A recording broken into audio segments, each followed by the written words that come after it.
अरविन्द्यशिरोधिनि वासिनि विष्णुविलासिनि जिष्णुनुते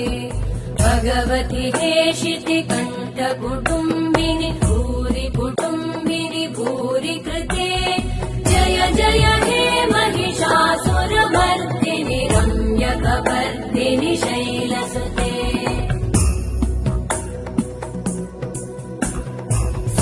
सुरवरवर्षिणि दुर्धरधर्षिणि दुर्मुखमर्षिणि हर्षरते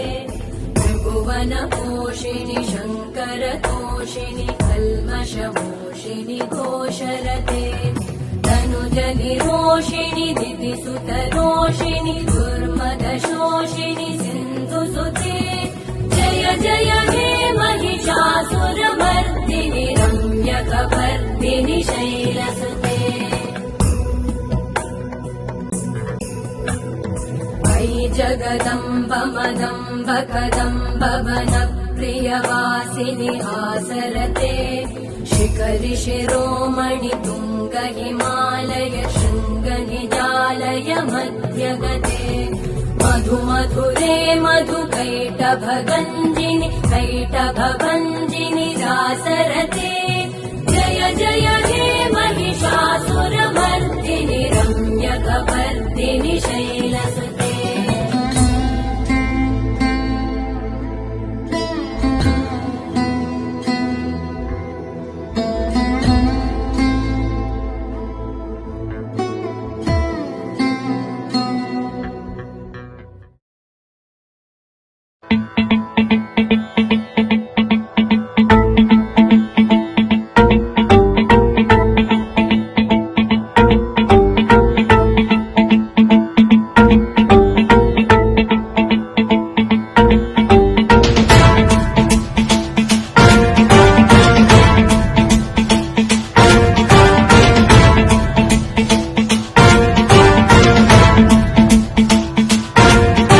जटाटवीगलज्जल प्रवाह पावितस्थले कलेवलम्ब्य लम्बितां भुजङ्गतुङ्गमालिकाण्डवड्डमड्डमड्डमन्निनादवड्डमर्वयं चकार चण्डताण्डवं तनोतु नः शिवः शिवम्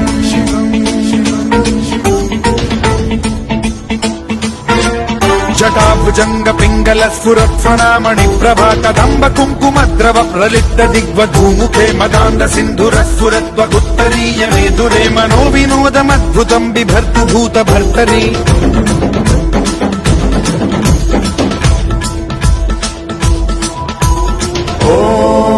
ॐ नमः शिवाय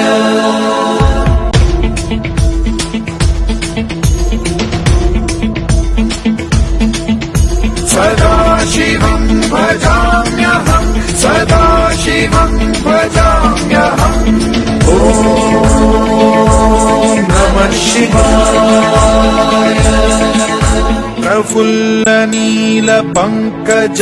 प्रपञ्चकालिमप्रभावलम्बिकण्ठकन्दली रुचिप्रबद्धकन्धरं स्मरच्छिदं पुरच्छिदं भवच्छिदं मखच्छिदं गजच्छिदान्धकच्छिदं तमन्तकच्छिदं भजे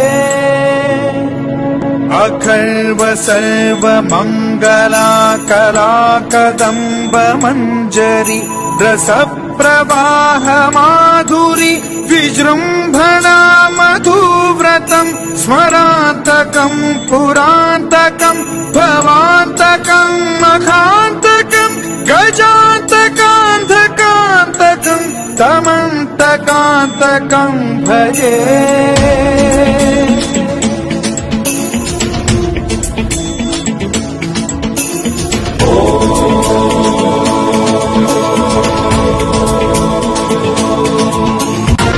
नित्यमेव मुक्तमुत्तमोत्तमं स्तवं पठन् स्मरन् ब्रुवन्नरो विशुद्धिमेति सन्ततं हरे गुरौ सुभक्तिमाशु याति नान्यथा गतिं विमोहनं हि देहिनां सुशङ्करस्य चिन्ता विमोहनं हि देहिनां सुशङ्करस्य चिन्ता विमोहनं हि देहिनां सुशङ्करस्य चिन्ता